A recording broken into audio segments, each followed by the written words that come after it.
Viewers and subscribers, welcome back to Beating the Press podcast. I am your host, Rafa. Now, coming up in this evening's podcast, we're going to be taking a look at the Champions League action coming up midweek, Tuesday and Wednesday. And some big teams are in that competition. We also have some big matches coming up involving the English teams as well: Arsenal, Liverpool, Aston Villa. Now, joining me this evening to talk some Champions League football, we have returning to the podcast, Christoph. Good to be back, viewers. Yes, indeed, Christoph. The knockout stages of the Champions League are up and running, and we're into the final 16, you could say. Eight big matches coming up Tuesday and Wednesday, and a number of English teams are in that competition. First up, Christoph, we have Aston Villa versus Club Brugge. So Club Brugge versus Aston Villa. Aston Villa playing away from home in this first leg knockout. What do you expect from this game? Can Aston Villa take care of business against Club Brugge and progress to the next stage of this competition? Um, I think Aston Villa so far have, you know, shown that they are capable of managing the Champions League, and managing the EPL. They've fallen down a bit this season when compared to last season, but they've done very well. I believe they came what like fourth or something like that in the group stage in the Right. Yeah, pretty table. much they finished in the top eight, so they didn't have to go through that additional qualifying round. They got a Right. bye into this final 16. Right. And that deserves a lot of credit, and it shows, a lot of know-how from them and from Unai Emery. I do believe they have what it takes to beat Club Brugge. I think on paper they're better. Um for Club Brugge, however, they've been in the Champions League a lot. They have that Champions League pedigree. It could be where they have more experience, and that experience could tell, but I give the edge to Aston Villa in terms of quality on the field. But the experience of Club Brugge could also see them through. I I would go have with to give Aston Villa to the progress. Emery factor. The Emery factor, I think, will take Aston Villa forward. An experienced manager in Europe, winning multiple Europa League with Sevilla in particular over there in Spain, and he has brought that experience over to Aston Villa, especially in these European type competitions. So, I mean, with the signings that Aston Villa made, Christoph, Asensio, Rashford, and of course, the players they have at their disposal who are on good form. You look at the likes of a Rodgers and a Watkins. They do have the firepower up front. My concern with Aston Villa is their defensive fragility. To me, that's where Club Brugge might see an opening. So for me, I'm thinking this game should be an open contest. Multiple goals being shared in this one. But I could see Aston Villa coming away from this game. I would say 2-1. What says you about this game and the predicted scoreline you have in mind?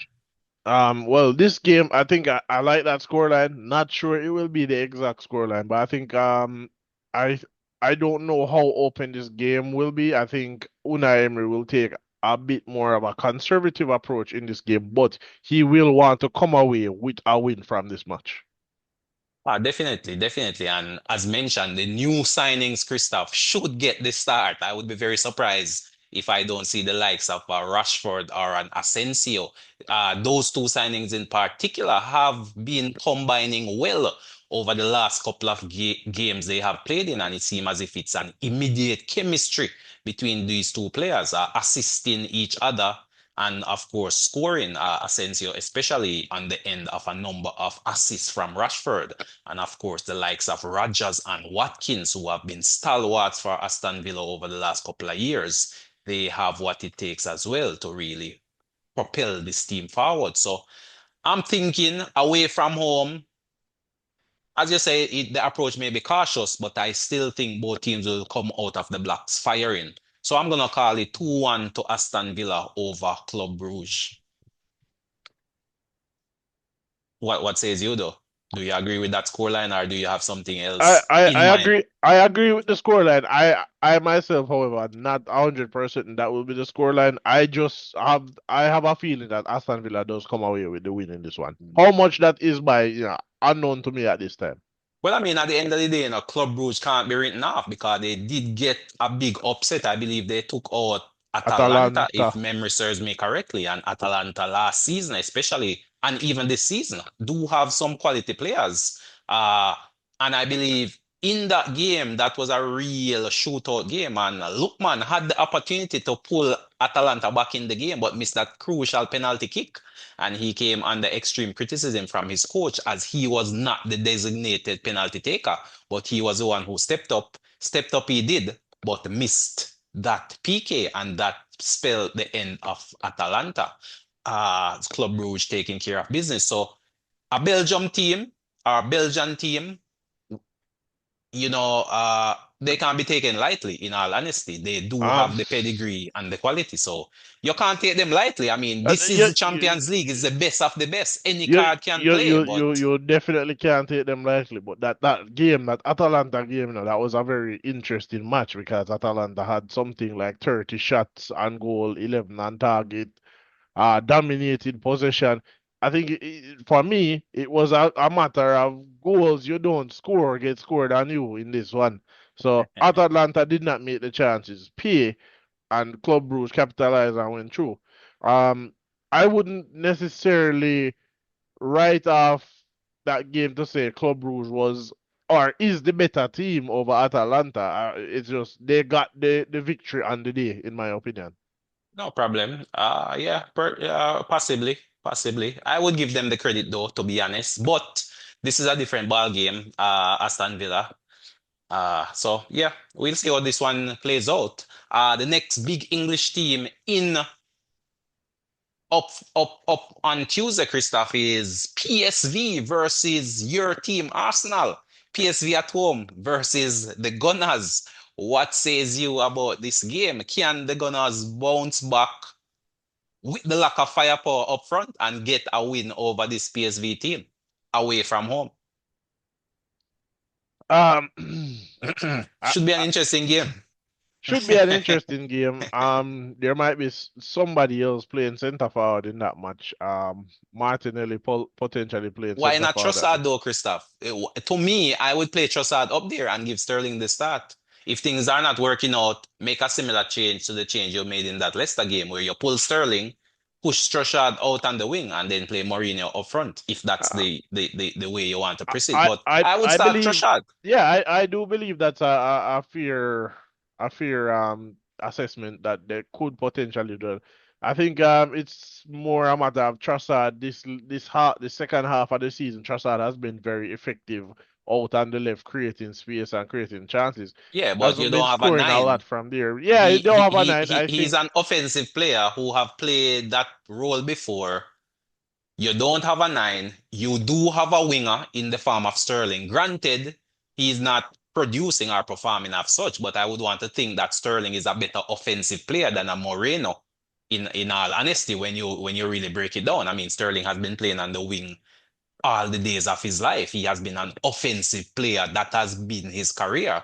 While Moreno is a midfielder, which you're trying to convert to a number nine in short order. So for me, I would start Trossard as the nine, play Sterling on the wing. If things are not working out, then you go to your plan B. I think that's a fair assessment and a fair plan. I think it's something that Arteta should consider. I, however, do not know what he's planning to do, in I my think he's opinion. gonna go defensive in Um, this game. Try to hold fast if you can pinch it, and then bring it back to the Emirates. And hopefully by then, maybe some of his more offensive players may be back in the team. Maybe Saka is I coming back. Maybe a Martinelli. I'm not sure. I think that's what he might try to do. He might try to play this one defensive. Come away with a draw, like you said, pinch it if you can. Um, again, Saka, Martinelli returning from Right? injury. I don't know if they'll play this game or make the bench, but they're coming back, so there is that. But yeah, I would definitely, personally, I would play Trossard up front. Your idea, in my opinion, is fine. Even if you don't want to play Sterling, Mhm. there are a number of other players who can play in that left wing position. Right. Um, Kieran Tierney, Zinchenko, who plays as a left back. We know is a midfielder, and he does play those areas for Ukraine. So Zinchenko is there and is available. I'm not sure why you would force Sterling back in there if you Well, have no faith in him. I think Zinchenko might be the right answer over there. well, possibly, definitely, possibly. Definitely an interesting game. I mean, weeks ago, this would be a easy call. I mean, this should be an outright Arsenal win versus a Dutch team in the form of PSV. But now it's a different ball game. Arsenal is really struggling to find goals, and I'm not sure if PSV will be able to take advantage of that in any significant way. But one thing's for sure, Arsenal is struggling to find goals for whatever reason. Obviously, the lack of a striker is the main factor. But to me, the creation of chances is also another factor to consider. Because having looked at Arsenal over the last two, three, 4 games, it's not as if I see the strikers, Christoph, missing chances. I'm not seeing any chances being created. So it's not as if chances are being created and those chances are being missed. I'm just not seeing the chances being created from the midfield. I am seeing the chances. I wouldn't say that they are I'm not guilted seeing anything clear chances. cut. The I XG wouldn't for say those they're chances are not very low. they're not guilted chances, but they're They're chances not guilty as nonetheless. chances. I mean, I'm seeing half chances, yes, but nothing guilty. No one-on-one with the keeper, no tap in, no clear-cut chance that you're saying, whoa, he really missed that. I'm not seeing that to be honest. So the creativity have dried up. So not only are you missing a number nine in terms of somebody who can put the ball in the back of the net when the chances fall to that person, but that creative spark from the midfield or even from the wings is missing. I mean, at this point I in think time, the most dangerous player looks like the youngster Enwari. so here's the thing. It's a ripple effect. It's a ripple effect. Teams don't see a striker to occupy defenders, to occupy centre backs, to occupy a defensive midfielder. As such, teams can be stronger defensively. They're not worrying about a Mikel Merino. As such, they're not making as many mistakes. There's not players being pulled out of position and so forth. So it's harder to create chances. Again, a striker doesn't just score goals. You want your striker to score goals, but your Right, striker right. plays a tactical role in occupying defenders and creating space. Well, that is true. That is true. And I mean, looking at that PSV team, they do have a few familiar names, Christoph, that we should be familiar with. You look at players such as Ivan Perisic, for example, a former Inter Milan, former Spurs player, now playing his trade for PSV. And we also see Malacia, former Manchester United player, or he's still on the books, but being loaned out to PSV as well. And of course, up front, that big, tall, strapping number nine, Luke de Jong, he should pose some challenges to Saliba and Gabriel in the heart of that Arsenal midfield. So PSV is here in the final round of 16, Christoph. You can't write them off. They could potentially create the big upset of the round. Granted, Arsenal is dealing with a number of absentees and injuries. So at home, it's possible. It's very much possible. What's your prediction though, Christoph, for this one? How do you see this one playing out? What's your call? What's your predicted scoreline? I could potentially see this being, a nil-nil draw, 1-1 draw, 1-0 to PSV, 1-0 to PSV, 2-0 to PSV. It sounds as if any card can play in your It, book it, then. But I give think us this a is a call game. for the for the viewers and subscribers who are watching or who have been logged in. Go out on a limb, give us a call for this one. I think I'm going to give it to PSV, 1-0 to PSV. 1-0 to PSV. Interesting call there. I'm gonna go with a draw. I'm gonna go with a nil-nil draw.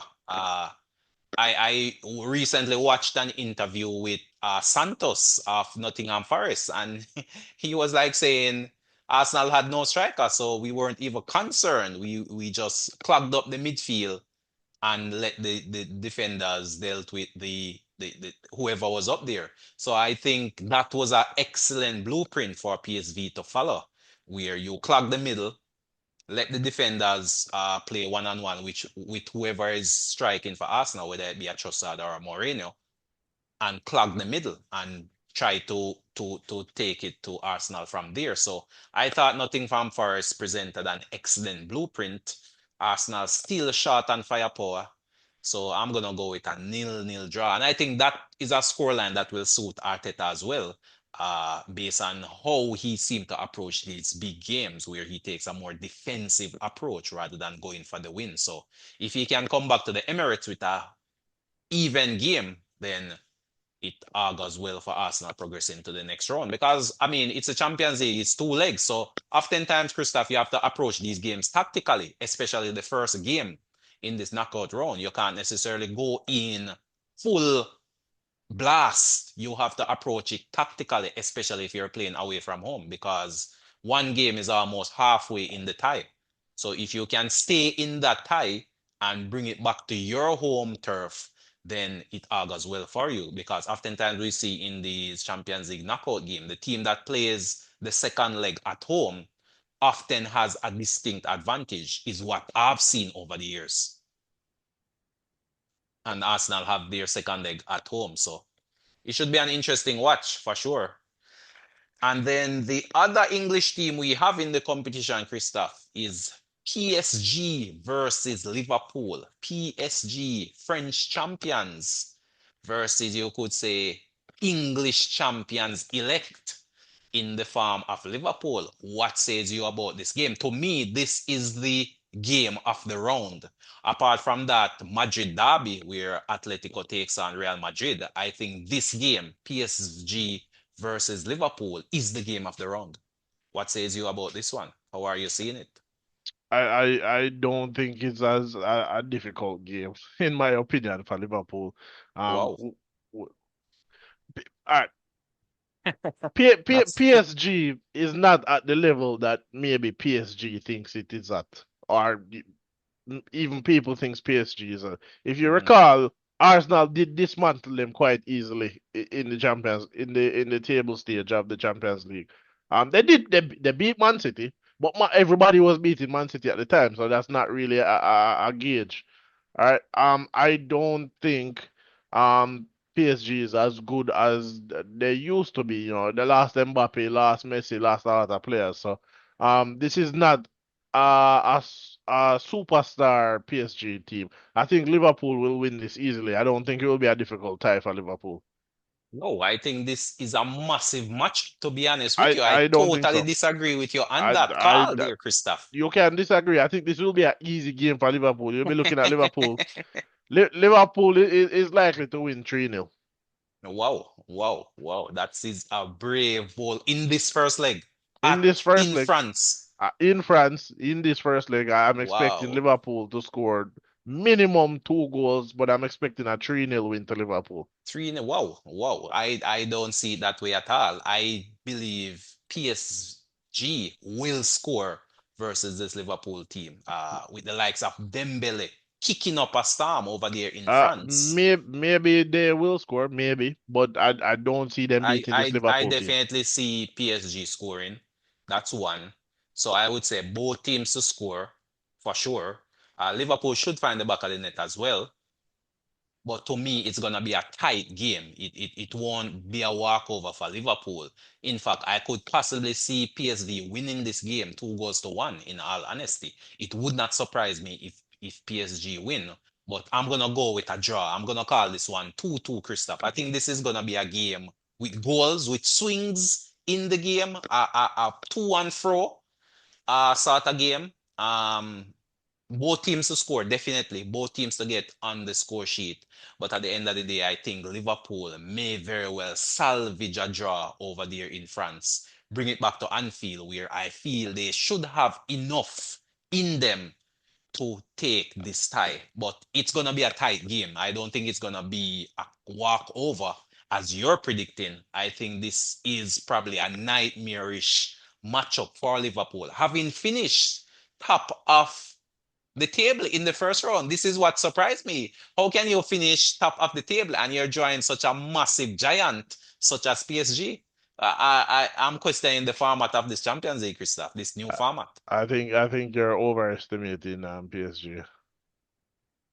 Well, You're overestimating You PSG. have to you have to take into consideration the pedigree of the coach, Enrique as well, former coach of Uh, Barcelona, winning multiple titles. Now playing his trade in France. Quality is in the team when you look at the likes of a Dembele, a Hakimi, the Brazilian centre back there, the goalkeeper, Donnarumma. Come on, Christoph. Quality is in this team, both in the defense, in the midfield, and up front as well. You can't discount that. I don't discount that there are notable players in that team. I just don't think they're at the level people think they are at. So you're saying you'll have little respect for the French league. The French league is not that good, right? I mean, PSG, the top team in the league, doesn't really have that many French players in the starting lineup. That is because they go out and buy quality players. Right, so they have quality players from outside the You league. shop for quality players. The quality French players don't play in the league. So Well, that just tells me that the league isn't that good. And as we've seen, they've pretty much been uncontested since coming into that since coming into contact with oil money. I mean, on a couple of occasions they've lost the title to what, Montpellier and Monaco, if I recall. But they're pretty much untroubled, unbothered at the top of the French league. we're pretty much going into the season. They are a class above the rest, I would say. It would be very shocking if you hear one year PSG doesn't win that French league. So I would say they are a class above the rest, which is why have to give them the credit. And even though they didn't have a good uh, early round in the Champions League, they seem to have gotten better as the competition have progressed, is what I would say.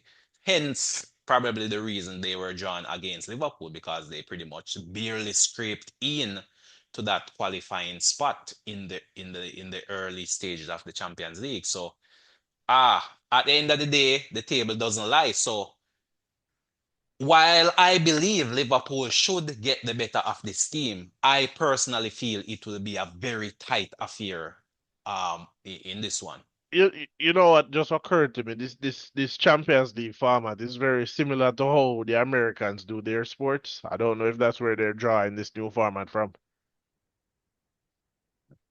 Oh, in terms of the seedings, you're saying? In terms of, you have this table, and then you have the top eight, and then you have the bottom eight, and the face off. It seems like how that is now what they're doing, like the MLS and in basketball. That's how they do it. Ah, well, I would say basketball, yes. Since recently, in basketball, you do have what they call the playing team. So I believe the top six teams automatically qualify for the playoffs, and then the bottom four, is it bottom four? Right. The bottom four teams go in a sort of playoff, a matchup playoffs where you match up to see which other two teams get that number 7 and 8 spot. So it's somewhat similar but slightly different in a sense. Honestly, To me, this format is just about maximizing the financials. In all honesty, I um, they personally prefer the other round, they need to the they old need to format. they need But to go back to the old format, in my opinion. yeah, this format was interesting. To be honest, it was interesting. But to me, the bigger teams, I would say, has an easier chance to qualify because they have multiple occasions. Because look at Man City, for example. Man City had a very poor run in the early stages, but was still in with a chance of qualifying for the knockout stages. So even with such a horrendous run, they still had an opportunity. But they were obviously knocked out. But it just goes to show you can have a horrible run and then still, if it was the old format, then surely they would have not made it because you would be matched up against three other teams. So interesting times ahead. Interesting times ahead for sure. But we have some other interesting matchups, Christoph. Some other interesting matchups. Let's quickly run through those. So for Tuesday, we have Dortmund versus Lille. Oh, what's your call for that one? Dortmund I at home versus Lille. I think that that could be potentially a good watch for the neutrals. Um, I put Dortmund to go through, and I think Dortmund will win this leg as well. Mm, okay, Dortmund. Interesting call. Yeah, Dortmund have been playing some good football. I would give them the edge as well, especially because they are also playing at home. So I would lean towards a Dortmund win. I would lean towards maybe a 2-0 to Dortmund.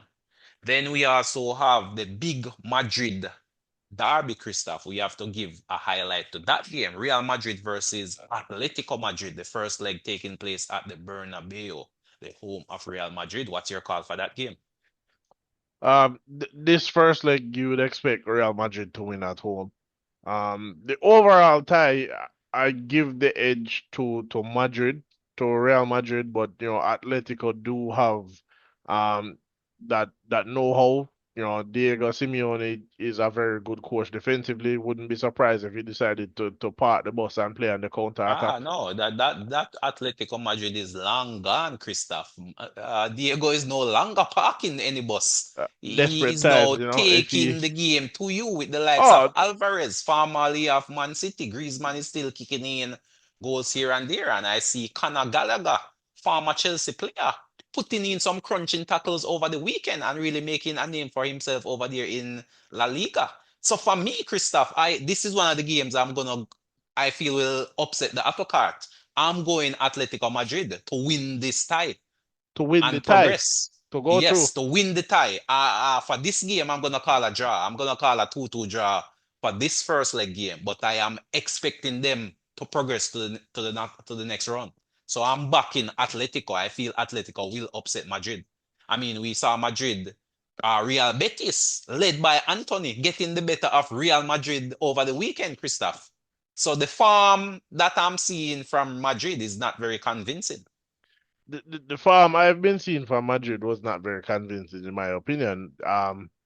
Manchester City, in my opinion, should not have lost to Madrid in the first place. I thought they were um the scoreline flattered Madrid, in my opinion. It made them seem like they were playing better than they were. They weren't. They never deserved to win in the manner that they won. It's very poor defensive display from Man So City you're over saying those that two the legs. scoreline didn't reflect the game, or Right. did the scoreline reflect the game, but Man City didn't really turn up in the second leg? The first leg, Man City should have won that first leg. Okay, so they It, lost it from the first leg psychologically. I think so, yeah. Second They, leg, yeah, having been leading, they should have wrapped up that game in all honesty, especially at home. So that just killed the spirit going into the second leg, and from that early goal went in, the heads went down. and That the mentality the crumbled manner under the pressure. the manner in which the goals were scored against them, all the goals scored against Man City over those two legs, utter rubbish, utter rubbish. Mm.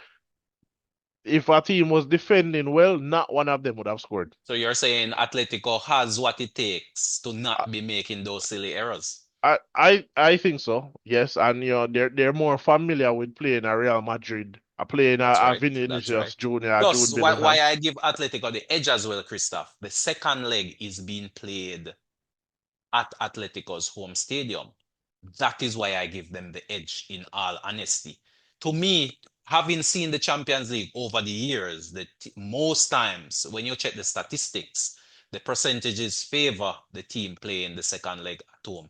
So for me, I'm expecting Atletico to win the tie and move on to the next round. For this game in particular, I'm calling it 2-2. I'm calling a 2-2 draw. What says you in terms of this game and a scoreline?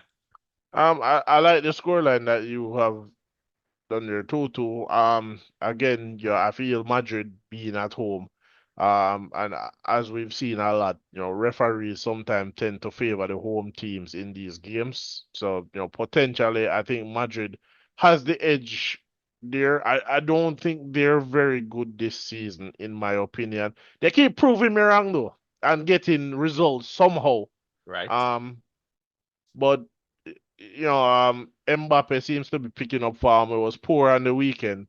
Um, we'll see. In my opinion, I think uh players like a Griezmann is still quality in my opinion, and will get the job done. But Definitely. we'll see.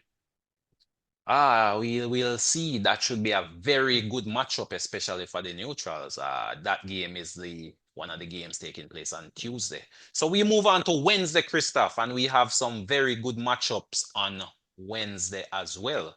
Feyenoord versus Inter Milan. Feyenoord versus Inter Milan. What says you in terms of a scoreline for that one? That's the early kickoff. That one you can catch at 12:45. So technically, you could watch two good Champions League games on both days, both on Tuesday. There's an early kickoff. That's the Aston Villa Club Brugge game at 12:45. And then you have the three other games taking place simultaneously at 3 o'clock. So if you're the avid football fan, you can easily get your fill by taking in two full games. I think the pick of the games on Tuesday, Christoph, I think that would be the Atletico Derby, or the Madrid Derby, I should say. Uh, Madrid versus Atletico. And then to me, the pick of the game on Wednesday would be PSG versus Liverpool. But before we get to that, Feyenoord Inter, what's your call? Um, I th- I go with that Inter Milan win in my opinion. Feyenoord, potentially new coach bounce with Van Persie as the new coach for them taking over. I don't know that he has the experience as a coach to perhaps guide them past Inter Milan. I think there's a relatively big gulf in class, but it's for Inter to capitalize and get the win. I think Inter win 2-0, 2-1. 2-0 to 1 for Inter. Yeah, I'll lean towards an Inter win as well. 1-0. I'm gonna go 1-0 in that game. Then we have Benfica versus Barcelona. Benfica versus Barcelona. What says you? Um, we're so that's Benfica at home. oh Benfica at home. Benfica Benfica. to win 2-1, yeah. Benfica. Right. To win the first leg, not to No, go through, Barcelona will definitely not. Barcelona will Barcelona to go through. easily win. This is a easy Barca win, Christoph. Thi- Easy uh, Barca win. this is a easy Barca win, Easy but like Sunday morning. if you look historically, coming up from a Frank Rijkaard to even now, when the first leg is played away from home for Barcelona, they always struggle. Nah, man, this is a different Barcelona team, man. Easy Barca win. 3-0. I think this is Easy a 3-0. this is a win or a draw for Benfica, and Nah, then man. Easy 3-0. Barca will 3-0. blow them away in the second leg. Easy 3-0. 3-0, 3-1. Easy Barca Benfica, win. Yeah, man. Easy Barca win. a draw or Benfica win in the first leg. Mm. Barca will blow them away in the second leg. I see. Well, we have to we are definitely in disagreement for that one. But the next game we have is Bayern versus Leverkusen. So Bayern Munich versus Bayer Leverkusen. What says you? Bayern at home for this Um, first leg. Bayern at home, you give the edge Of to course, I Bayern. believe Kane picked up an injury though, so factor that into the equation. I So still give the edge to Bayern. This is not quite the same Leverkusen team as last season. Last season they look impenetrable. They never look like right. losing anything. This season, however, I think But hold on, didn't they go they're invincible last season, only to undefeated lose. Right, in the league. They went undefeated in the league, in and the then the league. only game they lost was the finals of the Europa League, I believe, if Right, memory right. serves me correctly. Right. I think they potentially over celebrated the league win. And we've seen some of that carry over into their season form so far. So despite the fact that Kane is out injured, I think I still give the edge in this leg at least to Bayern Munich. I think Again, Bayern we're Munich we're will we're win. gonna disagree on this one again, Christoph, because I'm going Leverkusen. I'm backing Xabi Alonso to pull a rabbit out of the hat and take advantage of this this Bayern Munich team, who to me haven't flattered this season. I think this job is probably bigger than company, in all honesty, and this team is just not looking the Bayern of old. Even with the sort of spending and quality they have in the squad, they are just not coming together in the right way. They have some missing elements. So for me, this big German matchup, I'm gonna back the underdogs in this one. I'm gonna go with Leverkusen to to to win the tie. For this game, I'm gonna go with a draw in this game. I'm gonna go with a 1-1 draw, but I expect Leverkusen to move on to the quarterfinals. I expect them to get the better of Bayern over the course of two legs. But in this particular first round, first leg matchup, I'm expecting a draw in this one. 1-1 draw is my call. Yep. Um, I agree with you that I think this job is probably bigger than company, and I don't think Bayern Munich have been at their best, last season. Obviously last season and again this season. In my opinion, they've been somewhat better, but also the majority of the quality in the Bundesliga is concentrated in Bayern, in Dortmund, and in now, Leverkusen. Right, So right. they Yeah, they for tend to sure. look better than they are when it comes to league. Definitely. The question for that Bayern team is really their defensive fragility, to be honest. They have enough firepower in the squad when you look at the likes of Olise, Kane, the Coleman. You have firepower, Musiala. Gnabry.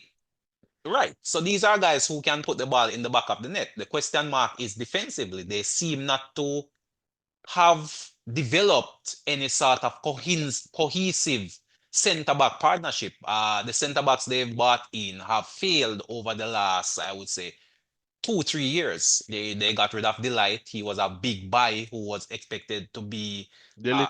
uh, right a delete Okay. a long-standing centre back over the years, but that didn't work out. Kim was brought in after having such a formidable partnership over there at Napoli, and again he's looking a shadow of himself with so. It has just not worked out from a defensive point of view, and we've seen that over the course of this season as well. But Christoph, any final thoughts? We're quickly running out of time as it relates to this first leg of the round of 16 in the Champions League. Any quick final thoughts? I think a lot of these matches will be very interesting to watch. All of these first legs could potentially be what do you call it? Um, have the potential to go against the grain, so to speak. Like you said, Atletico potentially beating Right. Madrid. I think all of these games have that potential in them. So you're saying the matchups are pretty tight then. Most of these teams are evenly matched. There's very few matchups which you can call an outright winner from the jump. Yeah, I believe so, and a couple of them will throw surprises. I said Benfica is winning that first leg, so. Yeah, I'm going with definitely a Barca win there. So yeah, I can agree with you that these matchups are very close. These teams are closely matched up, and any card can play. Any scoreline is possible. Any upset can occur. The apple card can be easily upsetted